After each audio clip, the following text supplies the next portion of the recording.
Yeah, that's a wizard. 100%. Calling the game right now. Dressed like the Michelin Man, ready to get my fuck on. A really good team that shouldn't have been. 7 different teams won conference championships. U of A not one of them. I just wanted to point that out. Welcome, everybody, to the Sports Experience Podcast. I'm Dom here, sitting alongside Chris, and we got some college action today. Yeah, we're talking college basketball, man. Yeah, we are talking about one of the best teams, regular season teams we've probably seen in the last quarter century. Oh, absolutely. Featured cast of characters on the team. They made a very deep postseason run, but just could not finish the job after an undefeated regular season. That's right. We're talking about the 2003-2004 St. Joseph's Hawks. And going to get into a little backstory here. St. Joseph's, if you didn't know, is located in Philadelphia, Pennsylvania. Yeah. Always Sunny fans out there. They were a good program in the 1960s. They're a very small Catholic school. I'll get into that later with kind of some of their rivalries and the conference that they play in. They were coached by Dr. Jack Ramsey of ESPN and Portland Trailblazers head coaching fame. He won an NBA title after he left St. Joe's. Yeah. In Portland. Then they were pretty good under Jim Boyle during the early 1980s, but from 86-87 to 99-2000, they only made the tournament one time. And you kind of see college basketball starting to shift away as far as them being super competitive. But in 95-96, they hire Phil Martelli as their head coach. And he is their head coach on this 2003 and 2004 team. Well, you see a lot of the shift away from these programs that at one point I feel like parents were like, nah, you're going to a good Catholic school. And then it kind of shifted to like, nah, you're going to a good school. Yeah, do you want to play in the NBA one day? Yeah, it shifted from like that. Yeah, in 96-97, though, they have a really good year as a number 4 seed. They made it all the way to the Sweet 16 that year. But by 2000, 2001, they start, this is kind of like their core of the modern era, their best teams that they have. Yeah. They have 3 NCAA tournament runs in 4 years, and they are just the dominant force in the Atlantic 10 Conference. Temple and UMass, after Calipari left UMass, and then Temple just kind of falls off the table during this era. So it's really St. Joseph's conference to lose. In 2000, 2001, they win the Atlantic 10. They're a 9 seed, but they're bounced in the second round after a 26-7 record, which isn't too bad at all. It's really good, yeah. Yeah. The following season, 2001, 2002, they made the NIT, led by senior Marvin O'Connor, but they lost in the following year. They lose the A-10 tourney to Dayton, and they lose in the second round that year of the NIT to Ball State. But 2002, 2003 is like, obviously it's the season before the one we're going to talk about, but it's super important because they finished 25-7, they win the A-10 title, and they have a core of really good players who are now upperclassmen. They're basically all juniors, but they have a great year. Guys, point guard Jameer Nelson, Delonte West, Pat Carroll, John Bryant, Tyrone Barley, and Dwayne Jones. But unfortunately, after making the tournament, they lose in the first round 65-63 to Auburn. But luckily for them, all of these guys come back. I was just going to say, this is when you see a team really, because it's hard to get guys together for 2 years, let alone 3, let alone 4. And these guys are really together for this 4-year stint. Yeah. And when they come back, it is really, you could tell they just know what it is to play on a team together. Well, and to me, I think that's a huge advantage in today's college basketball. And I think that's why you see more tournament upsets than like ever now. Oh, yeah. Is especially with the one and done rule, there's no like real cohesion amongst like the best programs. No, there's a lot of individual selfish play on those teams. And then you see a team that's like a real team come in and beat them. And it's awesome. I love it. Oh, yeah. And they just catch them on the wrong day. Yeah. You know, and that happens, I'm sure statistically. You know, I could look it up, but I think that happens a lot more now than it used to when we were younger. Definitely. It's crazy because you have this loaded team at a very small school that's not like a basketball powerhouse, but they're prepping themselves. And because all these guys are coming back, the national media has taken notice, and they're ranked heading into that final, the 2003-2004 season. They're ranked 16th to start the season, which is pretty dang incredible.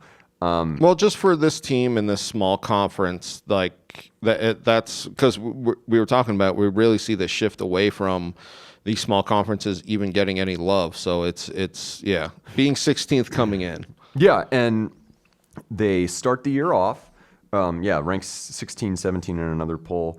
November 14th, 2003, they open the regular season with another school in kind of their position. Number 10. Number 10, they play Gonzaga, who's now become a national powerhouse. I thought one of the best quotes that I saw from this was the coach, Phil Martelli, said, "We're going to make St. Joseph's the Gonzaga of the East." Yeah.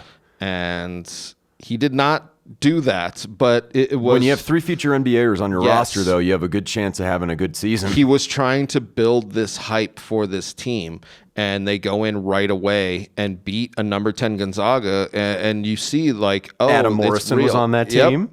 Yep. Check out that episode. They won 73-66, and it was at a neutral site. They played them in Madison Square Garden. Yeah, MSG. Yeah. Then they play Boston University, win by 15 points. This is probably their closest game of the year. They play in the regular season. They narrowly avoid defeat against Old Dominion. Oh, yeah, for their following game, 75-72. Then they just start reeling them off, beating San Francisco 84-52, and then they have. This is a little college basketball type history. They play at this run of games at the Palestra. And did you do any research on that? No, what was that one? So the Palestra is where University of Pennsylvania, also located in Philadelphia. It was built in the 1920s, and it looks like a Hoosiers gym. Oh, yeah. Where the bleachers, there's no barrier between the bleachers and the floor, and it's like considered one of like the most, it's like where college basketball almost began. And it's very important because teams, they call it the Big Five. So it's St. Joseph's, Villanova, Pennsylvania, Temple, and LaSalle. All of them are located in Philadelphia, and they all play there.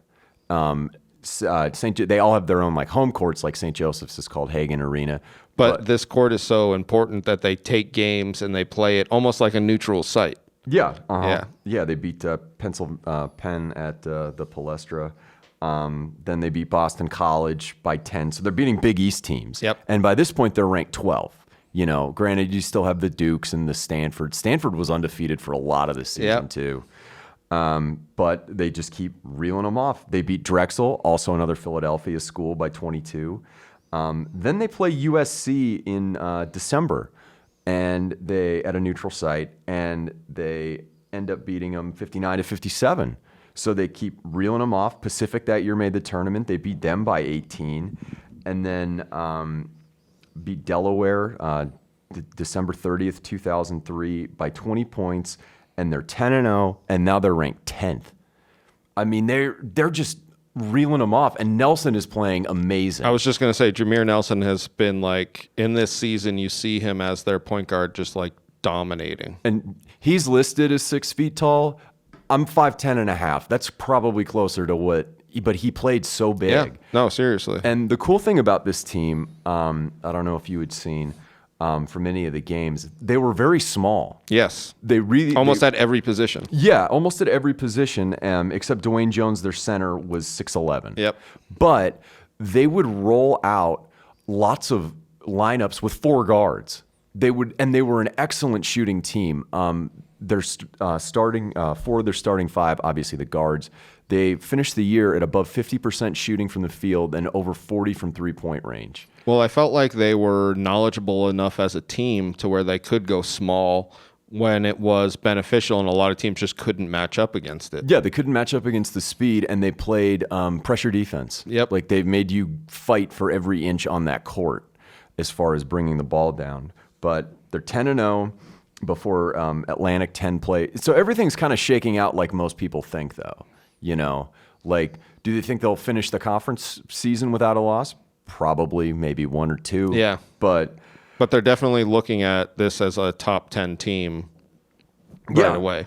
Yeah, and then after beating George Washington and Richmond, they're ranked 9th. And they just keep kind of slowly moving up as these bigger schools, like eventually lose, because that, law of averages says that's going to happen.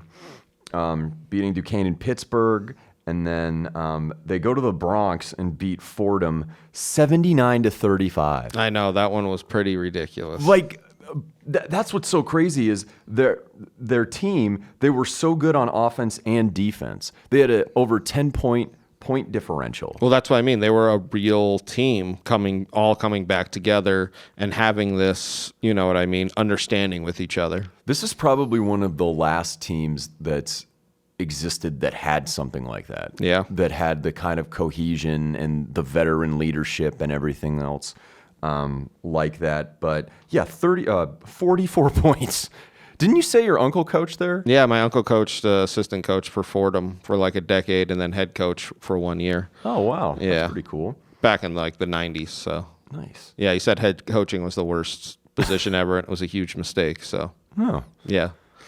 Lots of pressure, I guess. Yeah. It was just, he said it was completely different from being the assistant coach. You would show up and do a shoot around, and then being like the head coach, you would have to explain why you called a play to alumni who really have no idea anything about basketball. And he was just like, oh my God, it was the worst. Oh, man. Sounds depressing. Yeah. Beat Xavier in Cincinnati, 81-73. And then the following Wednesday, January 21st, 2004, they're ranked 3rd, and they just kick the crap out of UMass. They beat them by 25, I believe, in Amherst. And then they have 3 road games coming up. Technically, 2 of them I won't consider road games because it's Temple and Villanova.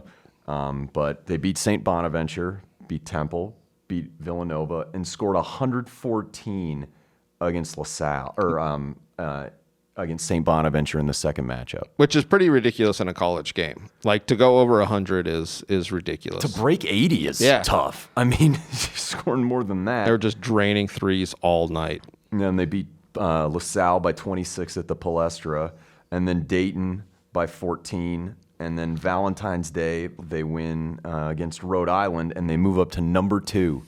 They're at number 2. That's crazy. Yeah. Oh, my God. And I remember reading articles about this, like, you never would have expected them. No, not to be number 2. To lose. That's what I mean. Everybody was expecting them to get a couple of losses under their belt and be, still a great team. Everybody saw them as a great team, but not to be like this. Yeah. And then they go and beat Fordham again. Then they're 23-0. And then they beat Temple by 23 at the Palestra. And then UMass by another 25 points. So they're really kicking the shit out of teams too. That's the other thing, is they're not just beating them. Like, they're really handling all this Atlantic 10 teams. They're really beating them. Yeah, and when you look at, Nelson was averaging over 20 a game. West was almost at 19. Pat Carroll, who's now an NBA executive, was dropping 10. And then you had Barley, Dwayne Jones, and Chet Stachitis, all averaging 7 to 6 points a game. So they ran really with a 7-man rotation. So you have bench players who can also do really well. But after beating Rhode Island in another close game in their last game, they beat St. Bonaventure by 32 to finish the year 27-0. They didn't lose. They just didn't lose. And because of that win, they were finally ranked number 1. Yep, right at the last game. Last game, they were ranked number 1. And they go into the Atlantic 10 tournament and promptly lose that number 1 ranking. Which is kind of ridiculous to think that they went so hard and they beat these Atlantic 10 teams so much and then go and lose in this Atlantic 10 tourney. Yeah, it's kind of... And it's weird because Xavier has a good team. I think they might have made the tournament that year, but they lost by 20. I know. In the opening game. It's crazy. Like, it was almost like they had turned it off, if that makes sense. Like, they were like, all right, season's over, we're done. And that's like, all the other teams were like, no, season's starting now. Yeah, no, it's like, this is actual March Madness. Yeah. But Xavier beats them in the first game. And a lot of talk heading in, because when they, had the tournament draw, people were wondering, where would you seed a team like this? It's such a weird... And people were talking crap about them. Yeah. Like, oh, look what happens. You know, they've run out of gas at this point. But the tournament selection people, they give them a number 1 seed. Which it kind of makes sense because if you look at it as an overall arc, they have 1 loss. It's against Xavier. It's not crazy. And that's why giving them one of the 4 number 1 seeds seems appropriate. Mm-hmm. Yeah, and they go into the East. They play the 116 and beat Liberty by 19 points. Yeah. Then a lot of people were picking them to lose in the second round. I saw that. Because they drew Bob Knight in Texas Tech. And they handled them. They beat them by 5 points. It was a really tough game, but they really pulled it out. And then comes one of the better college basketball games I've ever watched. They play Wake Forest and CP3. And he was also a senior that year.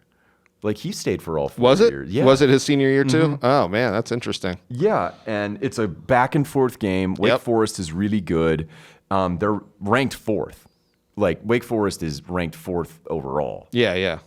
And, no, that's the following game. They were ranked in the top 25, though. And they end up pulling it out on a late shot, 84-80. They finish them off, and they're in the Elite. They're 1 game away from the Final Four where nobody thought they would be able to go. In the Elite 8, coming up against Oklahoma State, who has a good team. That's what you were just going to say. This is what's ridiculous is they are really one of the better teams in this year. And they were ranked 4th. They're ranked 4th. So, they're number 2 seed. I mean, it's like, what are you going to do? They're playing them in East Rutherford, New Jersey. And St. Joe's has control of this game for a pretty long period of time. It's close, but they're kind of just inching away. Well, I've heard them say was like they almost got complacent, and it was like they really should have took a hold on this game. Turned up the heat. That's the thing is they let Oklahoma State come back when they really shouldn't have. They let them hang around for too long. They could never. They had the lead most of the game, but they could never just break away. Go on like an 8-0 run to kind of just like stick the dagger in. And in the closing seconds, John Lucas III made a 3-pointer with St. Joseph's up 1 to give Oklahoma State 1.5 62 victory. Yeah. Which I just want to say this, it was so sad, and you watch if you go back and watch this play, the look on the St. Joseph's players' faces it's almost like disbelief. Yeah, it's like, you see teams make Cinderella runs to the tournament or to the Final Four all the time. I mean, it's just kind of what happens the way college basketball's playoff system is structured. Yeah.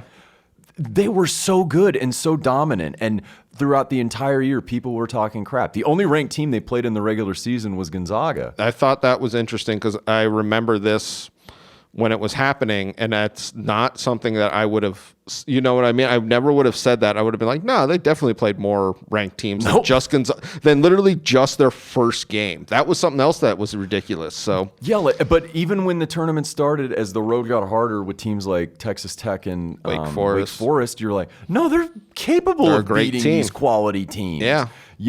That's why I think the number 1 ranking was right for when they gave it to them, and their team I'm just saying, Jameer Nelson was great in those, and Delonte West. He was the floor general. Him and West, who was playing the 2 guard. Yep. I mean, they were like the scoring machines for them, but they just played so well together as a team with all their pieces, and Martelli using them right, with a smaller roster. Yeah. And going up against these really good teams and in March and basically almost shocking the world by going to the Final Four. I know, that would have been great. And that Final Four was a great one too, the year that UConn won. Yep. Yeah, that was just a fantastic game and a fantastic team. And thank you everybody for listening. Yeah, thank you.